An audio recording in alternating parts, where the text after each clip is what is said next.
Hi everyone.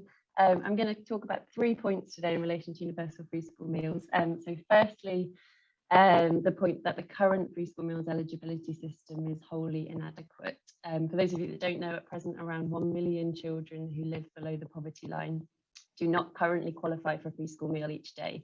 And that's mainly because their parents are in work, but they simply can't escape poverty. And it can't be right that those children that we know are living on such a low income miss out on the benefits of a free school meal.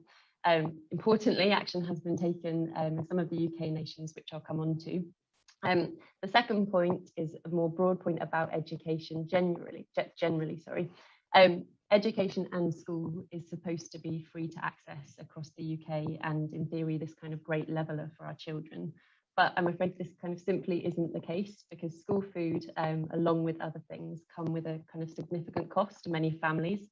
And if you can't afford it, then your child can't fully engage and participate in their seemingly free education. It just becomes out of reach. So I think if we want our children to thrive and be able to make the most of school, then I ask why on earth we stop at providing school food for children and make them pay for that aspect. At Child Poverty Action Group, we believe that universal free school meals should be just one part of the school experience, and it needs to be universal because as soon as there's that means test in place, we know that children will miss out on free school meals who need them.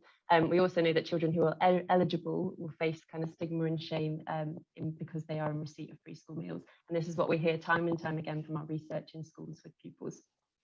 Finally, as I mentioned, Scottish and Welsh governments have recognised that universal free school meals deliver on multiple policy objectives, and they agree that they're a transformative intervention in terms of child poverty. So they've both committed to providing free school meals to primary school children across their nations.